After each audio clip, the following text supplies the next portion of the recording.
Welcome to episode 41 of the Shift Show. I'm Andrea McTague, and I'm the founder and a registered psychologist at ShiftGrit Counseling and Psychology. And today I am joined again by Kai Ongaro, who is one of our client experience team members and a student of psychology herself. Kai, welcome to the show. Thank you. We're going to be chatting a little bit today about something really, really common for our clients, which is basically that they come on and they're saying, like, there's nothing really, really terrible, but there's nothing really good either. I'm just living on kind of autopilot, calling it functioning, a case of the life mess and that sort of thing. And we're going to talk a little bit about what causes that and what it is, and then how we deal with it here at Shift Grit. So, Kai, let's take it away. What are you seeing? So, my first question is how can you tell if you're living on autopilot or if you're just executing your routine?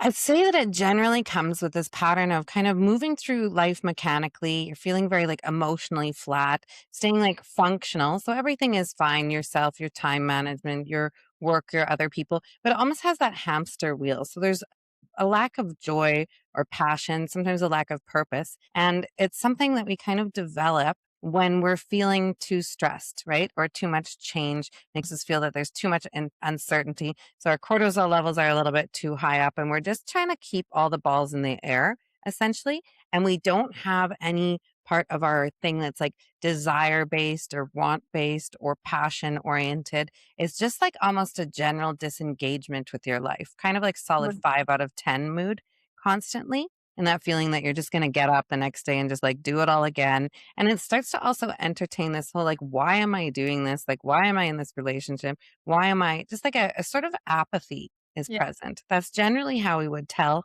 that people are in that mode of just like kind of an autopilot numb and avoidance. Okay. And do you have any examples of how this can show up in everyday life, whether that be in your relationships, in parenting, work, hobbies? 100%. So in relationship, we actually see it coming up in the feeling of emotional disengagement. So they are like either we get people saying a lot of times they just feel like they're roommates with their partner, they've lost that spark.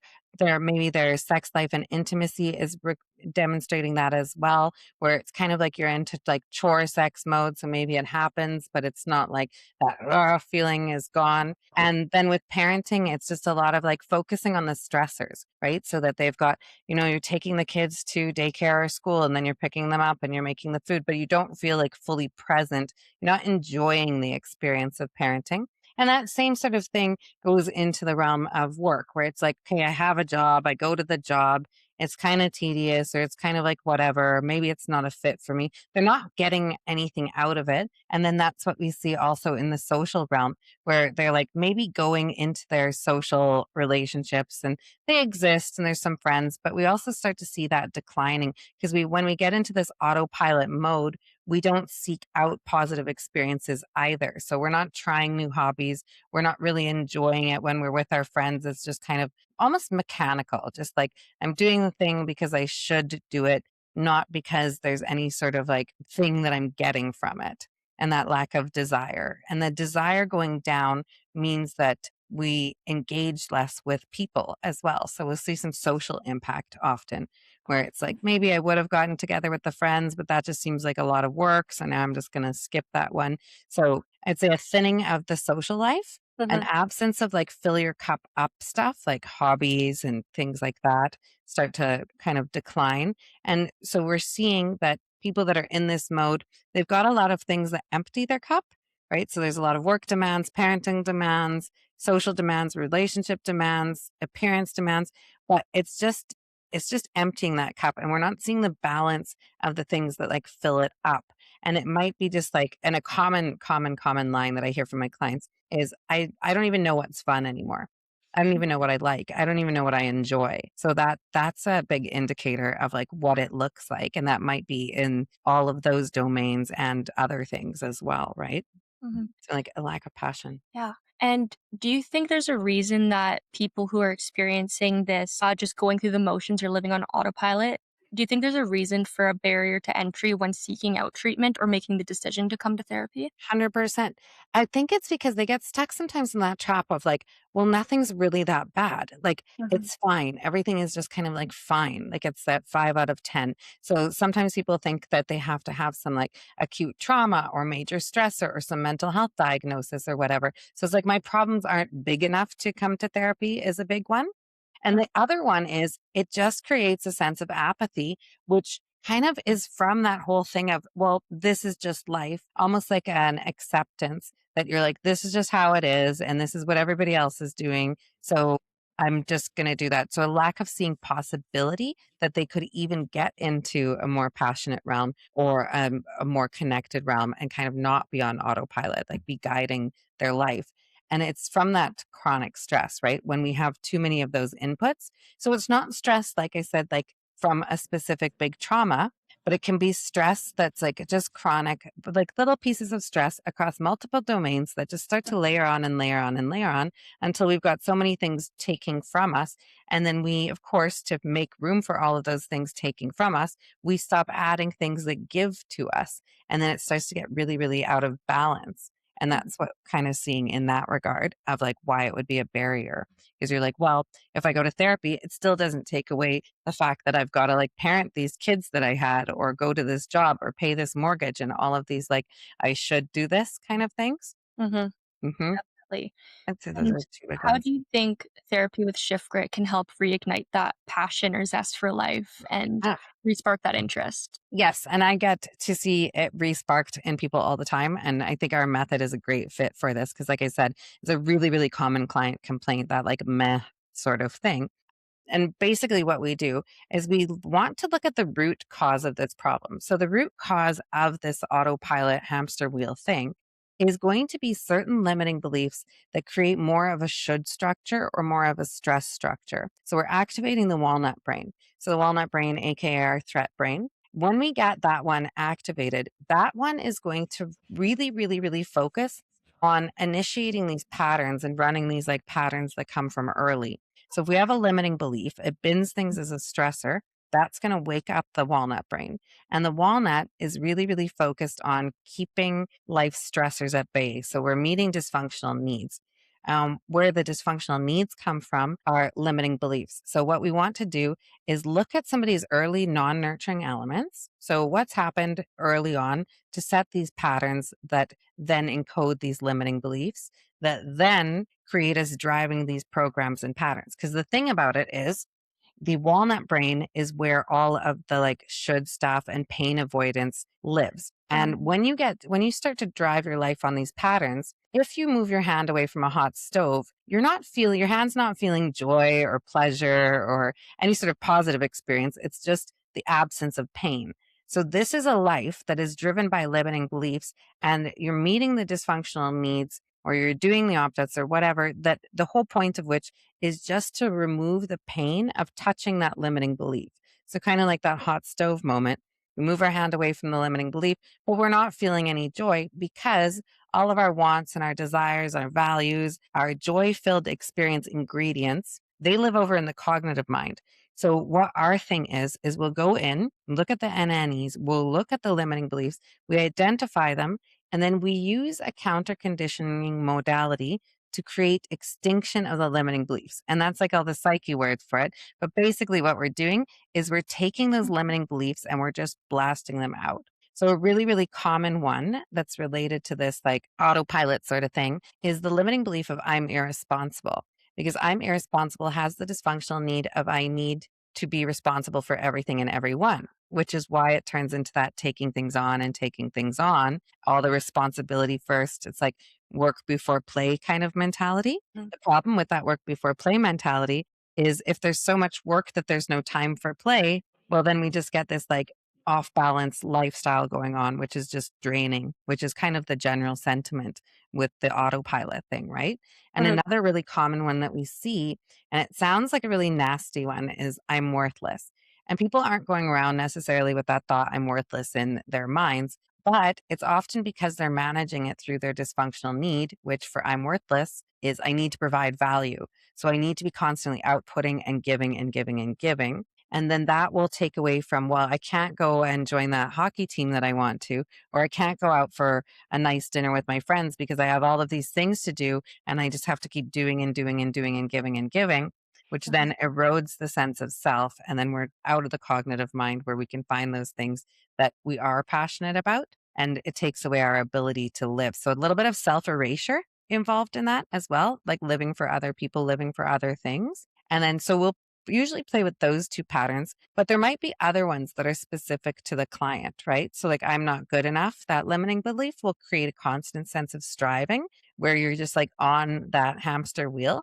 And the other thing that that one does is it takes away the ability to feel success. So, normally if you have an accomplishment that your cognitive mind has decided on, you can feel that and then you can be like, oh, okay, well, this is good. This gives a bit of feeling of like, being lifted up or like not distant, being connected to things. Well, sometimes it goes into, especially if it's playing a lot on in the social realm, a feeling of not belonging. So I have to do all of these things to belong. And then that drives it rather than having these more authentic exchanges where people aren't interacting with your mask self. They're interacting with like who you are. And that's what makes it really like fun because then you can exist and be seen, even if it's for your own like quirky little weirdo self or whatever, right? So creating space and stuff. We need to get rid of that hyper responsibility. We need to get rid of that constant sense of striving. And we need to also get rid of sometimes some social comparisons of, well, I should do all of these things where they make all of these really, really high expectations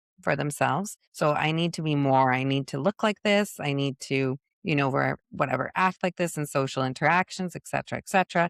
I need to do these things to the point again where they've just loaded up their life with all of these chores and everything becomes a chore task and nothing is a joy task anymore. So that's definitely something that we see in that regard. Yeah, and when you start challenging this autopilot tendency, do you have any examples of how this might show up in their lives? Like, which areas might they see relief or notice some change? I think that we do it. And one of the interesting things about ShiftGrit's method is that because we're pulling limiting beliefs, and the interesting characteristic about limiting beliefs is that they're global. So even if we're working on it with a specific focus, say in social, that all social stuff just feels kind of like meh, we're also going to see change across other domains like work or hobbies or just their ability to be connected with themselves and their world and be a bit more mindful. So we will generally see change across multiple domains and it will look like choosing things. It will look like choosing to exist, like speaking up authentically. It will Mhm. look like doing some edits to your life as well, right? So maybe I don't need to be all responsible for like all of these things. Maybe I can put my responsibility and perfectionism just on these few things that I really, really value because the cognitive mind will let you prioritize different value sets. You're like, okay, this really matters to me, or this friendship really matters to me, and I feel really connected here, but maybe not this one. So maybe this one can be kind of downgraded or it can go away. And so then they're resorting their life out in terms of priorities, in terms of what really, really matters to them, rather than just trying to be like excellent all the time at everything or at all of society's predetermined things. So that's how we kind of see it moving the needle. And it might just be like choosing to have fun or choosing to take a rest or choosing to say no to certain things. Mhm. And we'll see it show up in these tiny little ways. But when all of those tiny little ways pile up, it means that you're able to carve out space in your capacity and your mental real estate is just donated to what you actually value and what actually brings you joy. So there's definitely some of an editing process that occurs. And then the next step is that we like fill it in. So we have to remove the stuff first. So we get rid of the limiting beliefs. We start saying no. We start putting some boundaries in. We start like doing some reprioritization of things, downgrading certain things. And then we got to fill it in with things that do bring joy because generally those have been almost completely, if not completely, edited out of somebody's life. So we'll see these little things of starting to put in stuff that's just for fun or that is the play version, right? Yeah. So it sounds like learning to set boundaries and stick to your boundaries, choosing joy, choosing to let things sort themselves out a bit, whether that be allowing certain relationships to go through their ebbs and flows rather than trying to maintain all of them to the same level. Those are kind of ways that it'll show up. 100%. Because it basically just means if we look at it from you just have too much stuff on your plate. And people are like, yeah, but I got all this stuff on my plate. How do I take it off? Well, we take it off by removing the limiting beliefs. And so that way we give a little bit more space for the individual to exist so then they can feel present in it and not just be like stuck there all the time. And also when you start to move the limiting beliefs out, you're also moving some of that mental real estate that gets donated to the maintenance of those things and the emotional stuff that goes into it too, right? Because if you've got something that's bothered you, it tends to pop in, you ruminate, spend a lot of like your mental real estate managing it or being fearful of it or whatever, whatever. And all of that stuff contributes to filling up our capacity. So once we get that pressure cooker down, and then we get it gone, right? We'll Mhm. eventually remove it via the extinction of the limiting beliefs. When they slow down, they notice that everything can come together and it's fine. And there can be successes that can be felt and enjoyed, and then you get your positive emotions instead. Because if you have all of your mental real estate donated to maintaining these limiting beliefs that then create this really burnout kind of life structure, we just use up all our juice basically, and we need to get more of that juice back, right? So clear it out, get the demands lower, and then put more things in later that do feel fun. So it is a stress reaction and generally a chronic stress reaction. So this is different than an acute thing like I'm worried about failing this one exam versus the whole burden of just being in university and having so much stuff to do and then working part-time jobs and then, having to be a good daughter and a good girlfriend and da, da, da, Mhm. across the board because everybody in this society, I think they want to be good and perfect and responsible for so much that it means that they're like not responsible to themselves. So it's a failure to self, I think. Mhm. A little bit of that. And you must have seen this with like with friends and stuff like that as Yeah, well. absolutely. It can be really easy to fall into that habit of just going through the motions to protect yourself, to protect what you feel you have going for you, and to keep your options open in a sense. When you're trying to Yep. maintain everything, you're keeping all these different doors open rather than just trusting yourself and your intuition and your decision making and letting things fall into place. Exactly. Like picking certain things and then just like not having that death grip. I remember once had a friend and he's a professional golfer and he kind of said he was using putting as an example. And he's like, the thing is, you will never make the putt if you're holding on too tight. So it's getting people to relax a little bit, to give up a little bit of that control as well. That's a really common limiting belief. I'm not in control. That's related to this because if you feel like I got to control everything, everything has to go exactly this way. So I have to be on top of it to make it that way. And it's almost got this urgency of managing and hyper managing. And it ends up being that, like, same with the putter thing, we're just holding on a little bit too tight and we don't, have that relaxation part, the rest and connect. But we also it means that our involvement is like almost a little bit too high, right? Across all the areas. And it just ends up using up all of our emotions in the negative sense because we don't get to see the positive expression of them. That's where we were talking about joy and satisfaction with life and just peace and calm as well. I think it goes with it a little bit because you're just living in a burnout stress thing. Not to mention there's some neuro effects of it and then there's some hormonal effects because when we're driving our cortisol so high, things like our libido and stuff are going to go down because from an evolutionary perspective, we're not going to want to mate if there's a whole bunch of tigers around, right?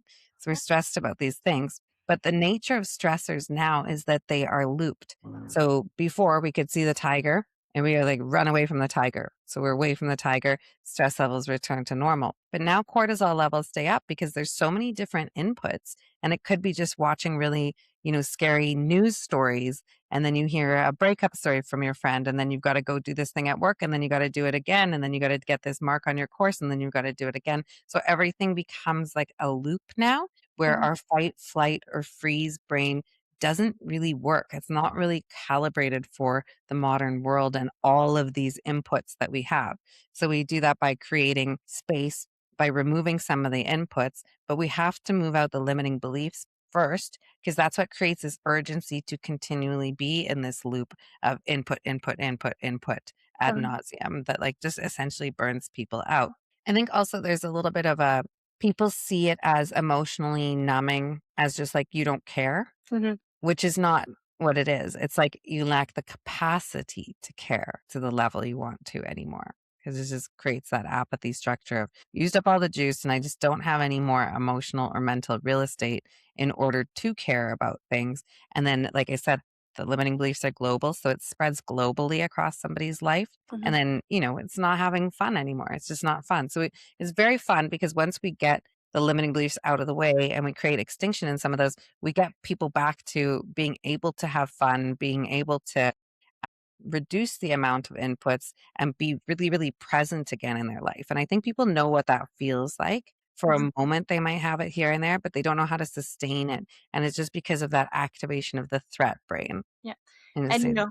it's funny that you gave the example of putting before, because I was thinking the same thing. I was just in golf lessons, and the golf pro was kinda saying, you can make a really good shot onto the green, and there can be so much pressure to just make a one putt and just get it in the hole.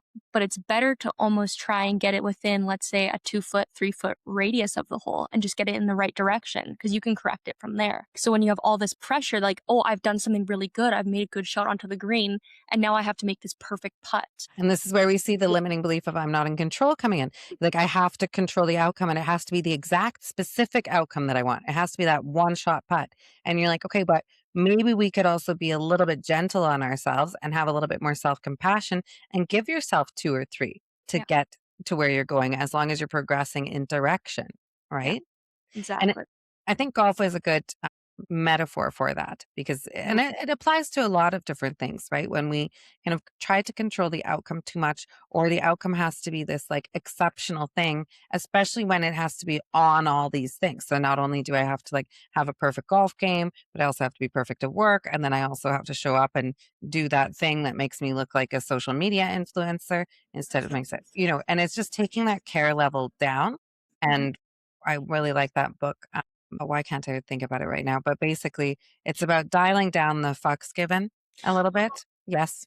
I think Mark Manson, so that we can care a lot about the things that we care about and then just be alleviated a little bit and then bring in those like joy factors as well. And just remember, hey, you're still just playing a game, right? Like Mhm. you're still just playing a game. Not everything has to be like super high stakes in every moment. The other thing I think is the limiting beliefs. So, whenever that walnut brain is activated, which it's activated through the presence of limiting beliefs, it zooms in on everything, right? So, it's looking at everything in this like hyper close way. And when we zoom out, we go like, well, is that really going to matter? Like a Mhm. week from now, a month from now, a year from now. And sometimes it's related to really, really big things. Like if I break up with that guy that I know I'm not a good fit with, is it really, really going to matter? Am I really going to remember this? Is it going to feel this terrible like a month from now or a year from now? Or that bad mark that I got in my class, is that really going to determine my entire future forever? Mhm. Or could we look at it as gives me a bit of information about like maybe I don't love this topic or maybe I should study a bit harder next time or whatever, whatever. So it takes people back into that zoomed out thing because I think their cognitive mind is really capable of seeing like big picture. Mhm. And we need to see big picture because if we get too zoomed in, everything feels like a life or death fail, right? Like it's intensely painful. So we want to move that out of the way. It is one of the indicators that your walnut brain is activated and making your decisions versus your cognitive mind. And there's Mhm. another fun little like trick you can play with yourself to see if your cognitive mind is active or your walnut brain is active. Because your walnut will always feel things. It will feel like a physical sensation, like an ugh. So if that's coming up too much and there's too much of that like ugh feeling, it means that that's what's driving your patterns and driving your like life choices. So we want to get that gone because if you do cognitive and I ask you to like, I don't know, remember what you had for breakfast today, it doesn't have that same physical internal sensation. And Mhm. it's way more equipped to deal with modern life because of that zoomed out lens and like a little bit of long term and a little bit of acceptance that I don't have to be good at everything. Everything doesn't have to be like completely on track. And there doesn't have to be so much of everything in order to have a passionate life worth living Yeah. as well. Okay, thank you for joining us today and to talk about this like very, very, very, very common thing that we deal with very, very, very well at ShiftGrit. It has been nice chatting with you, and we will chat more on the next topic. All right. See you. Bye, guys.